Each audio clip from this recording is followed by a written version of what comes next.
Hey, Grace Point family, good to be with you once again for GP Read. Want to help you get ready for this week in our reading plan. We are on week number 46. You're going to be reading in the books of First Kings, Second Chronicles, which are kind of parallel versions of the same events.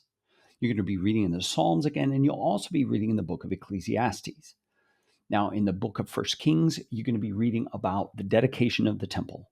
You're going to hear Solomon making a prayer to dedicate the temple. You're going to see God come and inhabit the temple after the Ark of the Covenant has been brought in, and this amazing scene of God's glory filling the temple. You're also going to be reading in the Psalms, some of the Psalms that were written about this time in history and the things that were going on. And then the book of Ecclesiastes.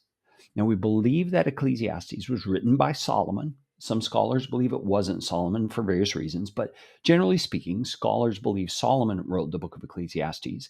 And it's written in a sense of a teacher telling about his experience and what he has learned from his experience. Now, this guy kind of intentionally does experiments in his life, trying this, trying that, seeing what the benefits of things are and what the liabilities of things are. And he talks about vanity, vanity, all is vanity. I mean, it sounds very pessimistic at times. And what the book of Ecclesiastes is doing is it's a form of wisdom literature that's driving us to see the logical outcome of certain courses of life, like hedonism, just doing everything for your own pleasure, like finding your satisfaction in this thing or that thing.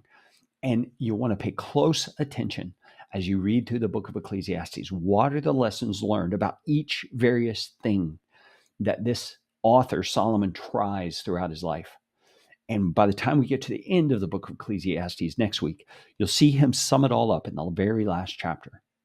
So, friends, keep reading Proverbs as well as you make your way through this reading plan. Get that practical wisdom into you for every single day of life that will serve you for the rest of your life. God bless, friends. I love you. Talk to you again soon.